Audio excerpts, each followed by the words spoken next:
All right, here we go. Uh, we're going to talk about the human body here. The human body is very important if you're going to be a first responder because knowledge of your subject material is always important. Any kind of healthcare profession, the better you are at anatomy, the better you're going to be. So, we're going to talk about this. We're going to add a little bit of patient assessment in with this as well, but we will do patient assessment as a separate unit because it's important to know not only the names of the parts, but also what's wrong. All right, so the first thing we're going to talk about is body cavities. Body cavities, we have different parts here, different cavities. Uh, we've got the cranial cavity and the spinal cavity. The cranial cavity is up here in the skull, and the spinal cavity runs down through the center of the spine. It's a hollow tube that runs the whole way down. All right. Some people call it the craniospinal cavity because there's really no differentiation, no separation between the two pieces. You've got it's all one big piece. Uh, there's a big hole in the bottom of the skull called the foramen magnum where the spine attaches, and that's where the spinal cord comes out and goes of the brain and goes down to the body to give us the nerve signals that we need. Then we have the thoracic cavity. The thoracic cavity includes the heart and the lungs right here. All right. The heart and the lungs are mostly the only thing that's in the thoracic cavity, but they're fairly important since they're what keep you alive. There's a little bit of the airway in the thoracic cavity as well, but in reality, that's what's there. Then we have the abdominopelvic cavity, which is all this. So, give me a minute.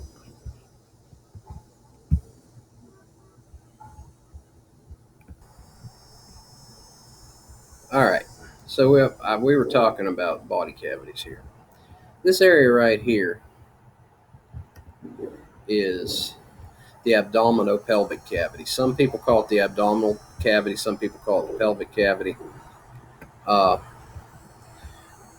in reality, is it's split in two pieces. But since there's no clearly defining mark split into two, uh, different anatomists call it different things. But the abdominopelvic cavity, this is the abdominal cavity here, and this is the pelvic cavity here. If you look in between the two, there is a clear separation though between the thoracic cavity and the abdominopelvic cavity, and that is because of this flat dome-shaped muscle called the diaphragm. The diaphragm moves up and down and allows us to breathe. When we breathe in, it gets tight and contracts down, causes the volume of the chest cavity to get bigger. Air flows in and we breathe. When it relaxes, it causes the volume of the chest cavity to get smaller and allows us to breathe out. So in reality, breathing out, our diaphragm's actually in a relaxed state. All right. So that's the different body cavities that you need to know. All right, now we're going to talk about the respiratory system. The respiratory system is responsible for the exchange of oxygen and carbon dioxide. The respiratory system is made up of several different pieces. We've got the pieces that make up the airway, which are the mouth, the nose. We'll stop it there, even though that's not all of it. The mouth and the nose, the trachea, which is commonly called your windpipe. Then down here, I don't want to draw it in. Maybe I'll draw a line. It comes down and branches off. And where it branches off, we call it the bronchiole. Then they go out and form these little structures here called the bronchial tree. At the end of the bronchial tree, we have this little structure called an alveoli. Alveoli is only 1 or 2 cells thick, and what it allows is through the process of diffusion, it allows carbon dioxide to leach out of cells and red blood cells and allows oxygen to leach into red blood cells because the oxygen we're breathing in or the air we're breathing in is oxygen rich. The air we're breathing out is carbon dioxide rich. So when we take a big deep breath in, There's lots of oxygen here. These cells have lots of carbon dioxide. Nature wants to find an equilibrium, so the carbon dioxide diffuses out into this air. These ones over here, because they've diffused out carbon dioxide, oxygen's flowing in, and it's running in both directions. That's why you have this double-headed arrow here. Oxygen's flowing in, carbon dioxide's flowing out. We're trying to reach that equilibrium state till eventually we have oxygen in our blood that is about the same equivalent oxygen as the oxygen out in the environment.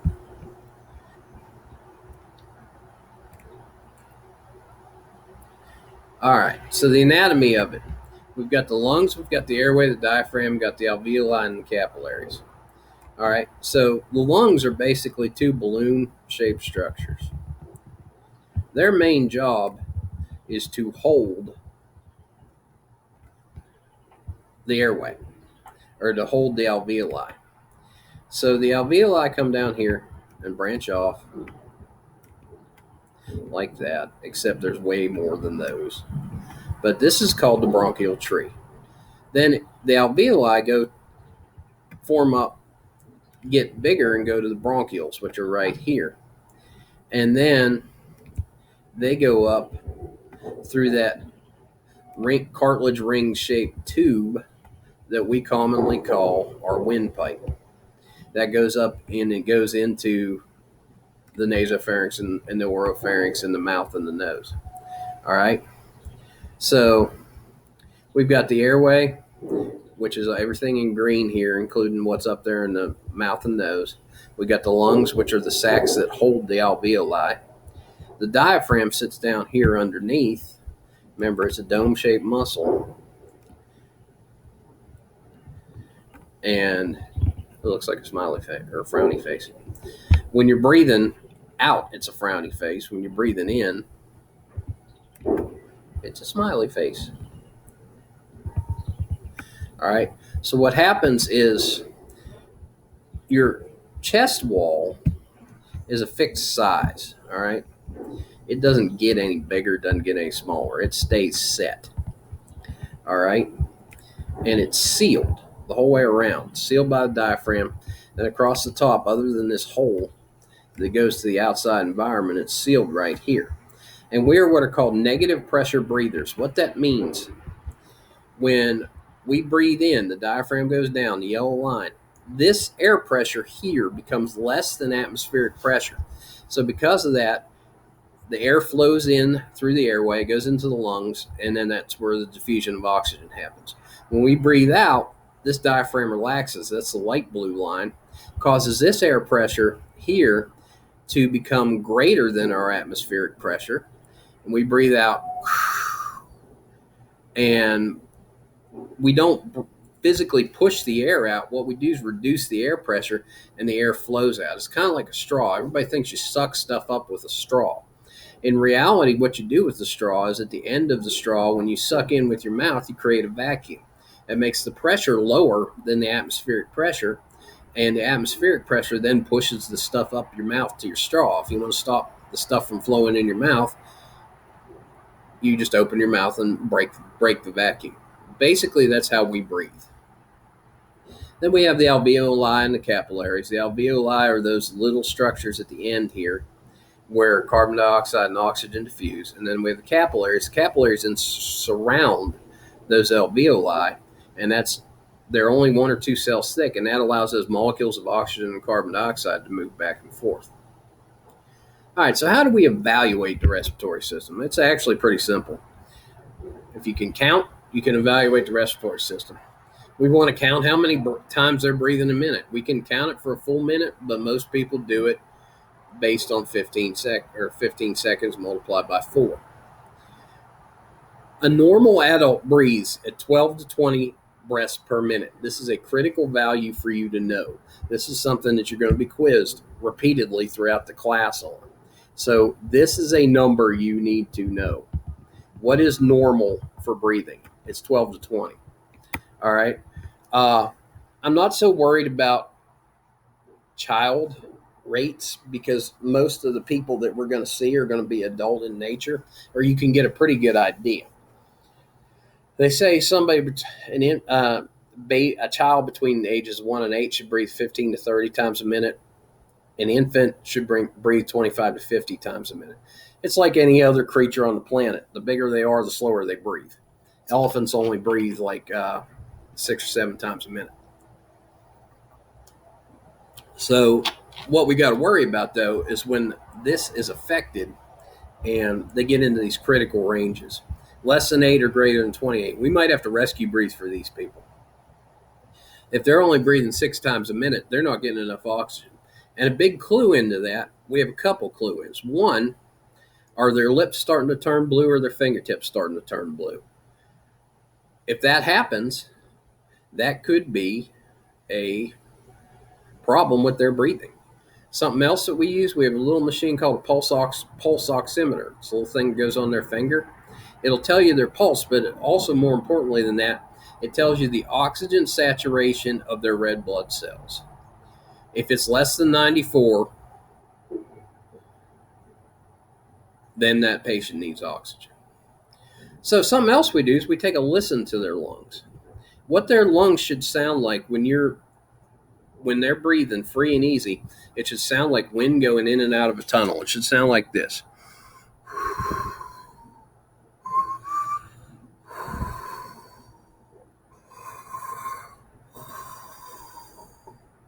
There shouldn't be any background noises.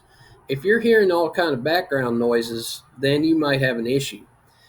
As a first responder, it's very important for us to know what normal is. If we can spot normal, then we can tell what's abnormal. Anything that's not normal is abnormal, and that's important to report to EMS when you give your handoff report. Their lungs don't sound normal. You don't have to identify whether it's rails or crackles or wheezes, what sounds they are. It's important to know what normal sounds like and what abnormal sounds like. Now, when we listen for lung sounds, we kind of do this half moon structure around the front of their chest and around the back of their chest. What we're listening for up here, we're going to hear stuff in their upper airway, or we're going to hear stuff in their bronchioles. Down here, you're not going to hear as much unless they've got pneumonia, because you can almost hear like a bubbling sound down there. But when we're listening, we just hold the stethoscope right on there. Now, for the purpose of our class, we're going to be listening through people's shirt. But out in the field, you have to get your stethoscope up against their skin, because if they're wearing a shirt, it's going to muffle it.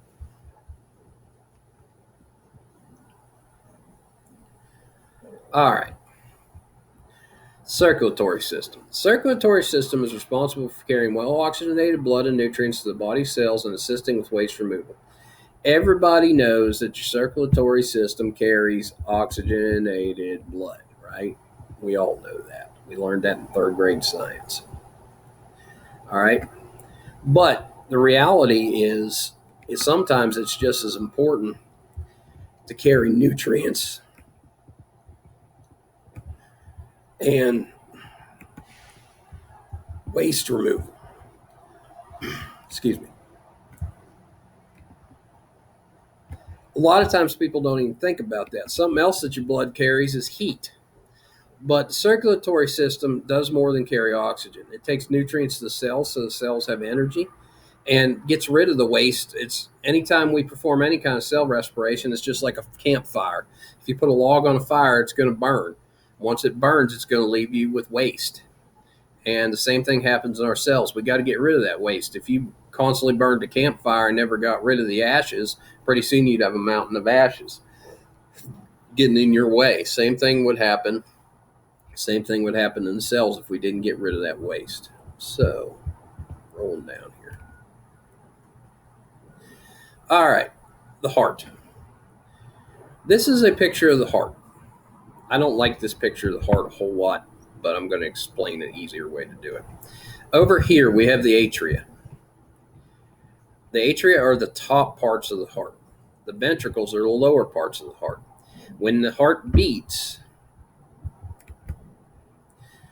this is the atria, this is the ventricles. When the heart beats, this part beats first. Then the second part is down here in the ventricles, which are the bigger, stronger part of the heart. that part beats first. All right. So what happens, because these are smaller, they have a higher pitch and they make a noise. They make a noise called lub. And then down here at the bottom, we have a part that's called dub. So when you hear a heartbeat, you hear lub dub, lub dub, lub dub, lub dub. Well, that lub dub is the atria, then the ventricles fire. Atria fire, ventricles fire. Atria fires, ventricle fires. It does this a billion times in your lifetime. And what we do is we pump blood out to the heart or out to the lungs, and then it comes back to the heart. Now that it has oxygen, comes in here, goes out, and leaves here, goes out through the body, goes through the body, and comes back and ends up here. It's a circular system. I'm going to draw you my diagram of the heart, which I think is pretty useful. All right, so we got here, this is going to be the LA, left atrium. This is going to be the right atrium.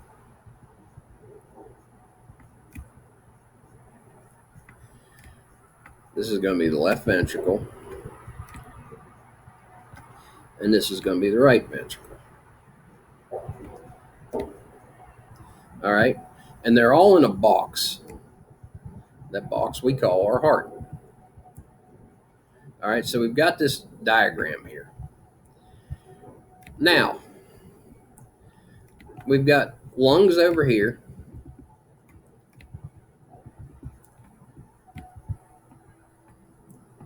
I know it looks like a cherry. And then we got you over here. This is your body. All right. Now, you can pick anywhere you want because it's a circle. That's why it's called the circulatory system. So we're going to start here at the left atrium. This is where unoxygenated blood comes in. All right. It's coming in from the body here, but we'll get back to that in a minute. But we'll just start here. So it goes through the left atrium, goes to the left ventricle, and it gets pumped to the lungs. In the lungs, it then picks up oxygen. It comes back and goes into the right atrium. It then flows through, goes through the right ventricle, and the right ventricle is the strongest part of the heart because it can pump blood out the whole way through the body. Well, it goes to the body, gets used, and then it comes back here to the left atrium. So you get this circle shape. And there's lots of other parts in there. There's valves and things like that. But it's really not a true circulation. It's not a true circle. It's more of a figure eight because we get a crossing over there. Important point for you to know. Arteries and veins. Arteries carry blood away from the heart. Veins carry blood back to the heart. So, in general, arteries carry oxygenated blood. Veins carry deoxygenated blood, but that's not always the case. This guy right here is called the pulmonary artery.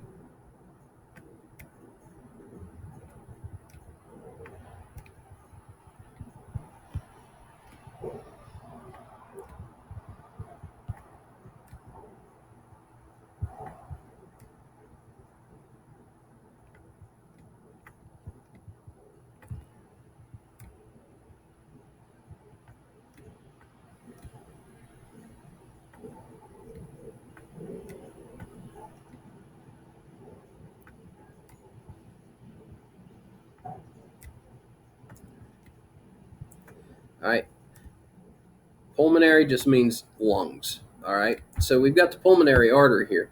It's going away from the heart, which is why it's an artery, even though it's carrying deoxygenated blood. And then up here, I don't want to write pulmonary twice. We've got the pulmonary vein.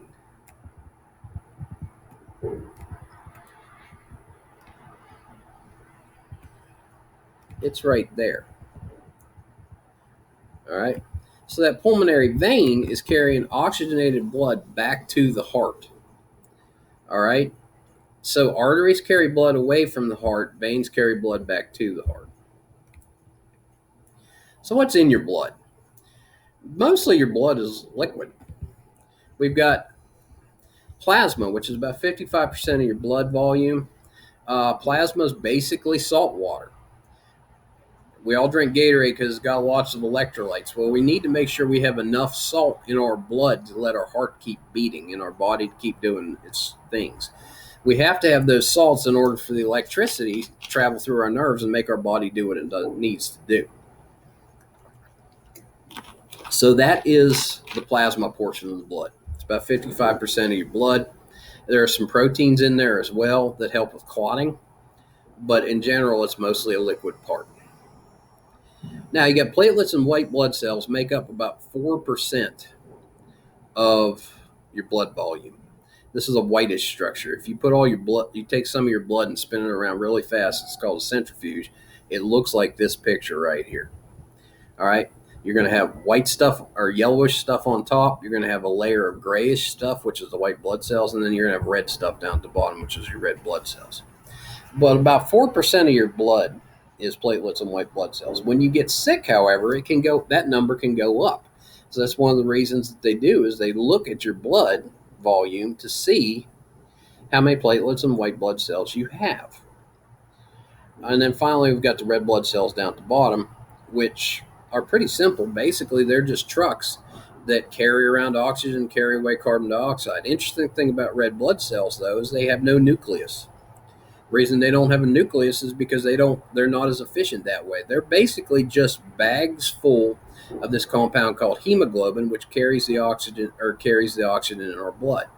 So, red blood cells cannot reproduce on their own. They only last about 3 months. After about 3 months, they're dead. So right now, you have your total blood supply. You've got basically what was made in June running around your body, dying off. So red blood cells are only good for about 3 months. They're made in your bone marrow. It's one of the reasons why when you hear somebody has a condition called leukemia, they call it a blood cancer. But in reality, a lot of times it's a problem with the bone marrow. The bone marrow is not producing red blood cells the way it needs to. So what does your blood do? It does a couple things. It provides nourishment. It trucks in food for your cells. It trucks in electrolytes, those salts, so that your biochemical processes can continue. It brings in hormones, which are biochemical messengers that tells our body to do something one way or the other. We've got vitamins, which are very similar to hormones. The only difference is our body makes hormones. Vitamins we have to get through our food that we eat. Antibodies are things that we use to fight disease.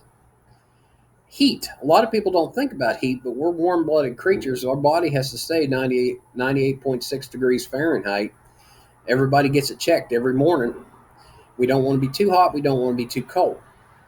And the way that happens is through the circulatory system carrying heat around. And then finally, it brings oxygen. Probably its most important job, but I want you to realize it does a lot more than just carry oxygen. All right, so we've got the containers that everything travels around in. Basically, it's a plumbing system. And we've got the vessels. The vessels are arteries and veins. We've got the heart. It's beaten down here. The arteries carry oxygenated blood away from the heart to the body tissues. This could be anywhere in your body. This could be big toe tissue. This could be arm tissue. This could be nose tissue, whatever. But at the smallest level, we have capillaries and veins about 1 cell thick that meet up with each other. This is where the oxygen exchange and carbon dioxide exchange with the cells take place.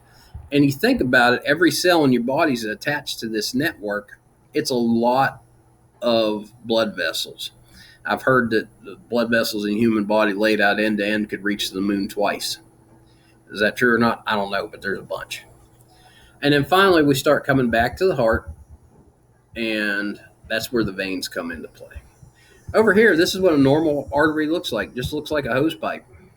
Blood flows through it. However, sometimes people can get deterioration on the inside of their arteries. Blockages can build up.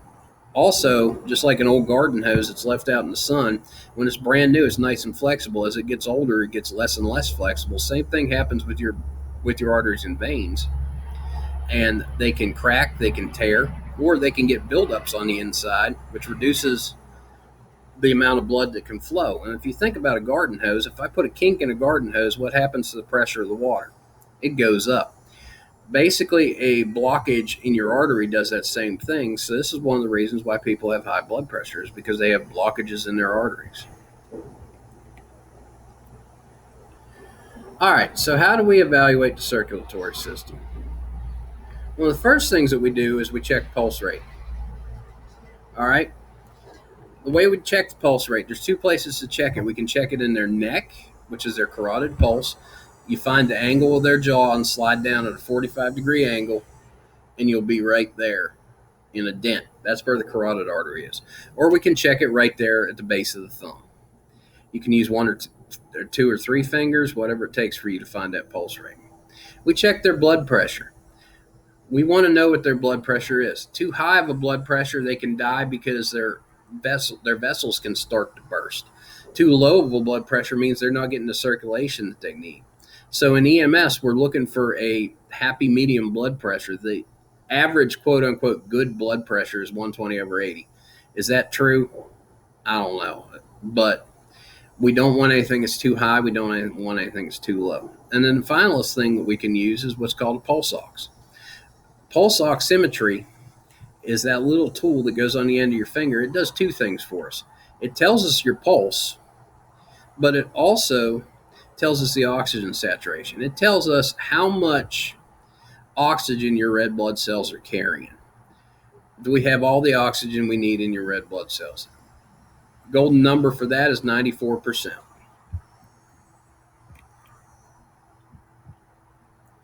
All right, so what is a good number for a pulse rate? Somewhere between 60 and 100. That is at rest. That's what a normal person's pulse rate should be. Child and infant is higher, but like I said, I'm not so worried about you learning those, but this is one of those critical values along with respirations. A little quick quiz.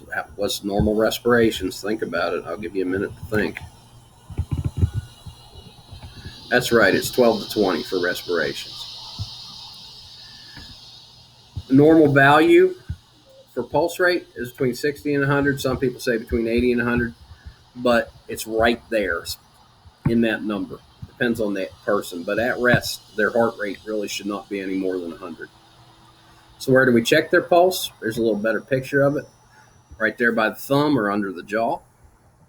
And we count for 15 seconds, multiply by 4.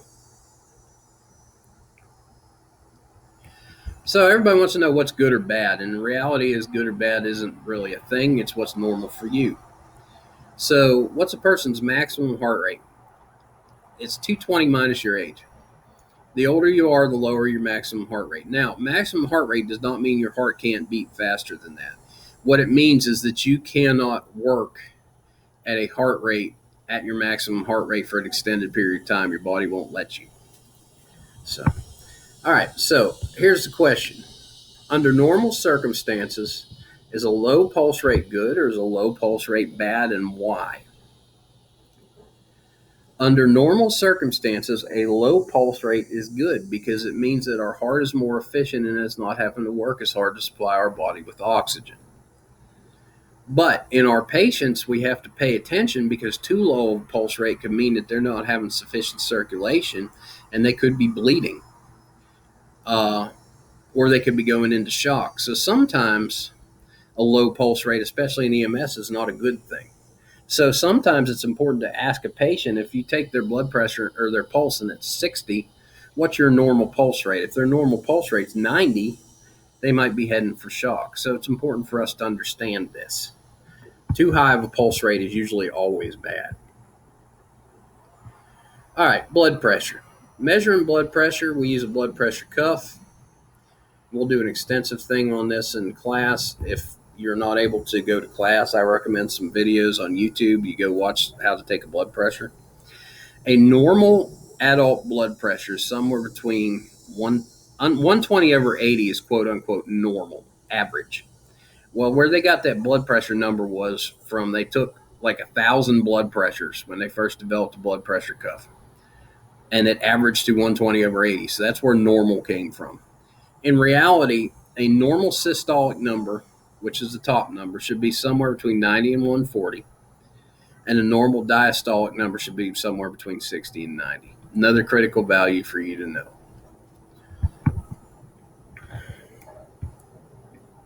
All right, so what's high blood pressure? Hypertension is a term used to describe high blood pressure. Blood pressure readings are measured in this concept called millimeters of mercury, and that goes back to the old-timey blood pressure cuffs you guys have probably never seen, where they actually pumped up a tube full of mercury and they measured how high it went when they found their readings. 120/90 is considered a high blood pressure for an adult. So if you've got an adult with a blood pressure higher than 140/90, you could be having a cardiac issue. All right, so what's normal for pulse ox? Between 95 and 100.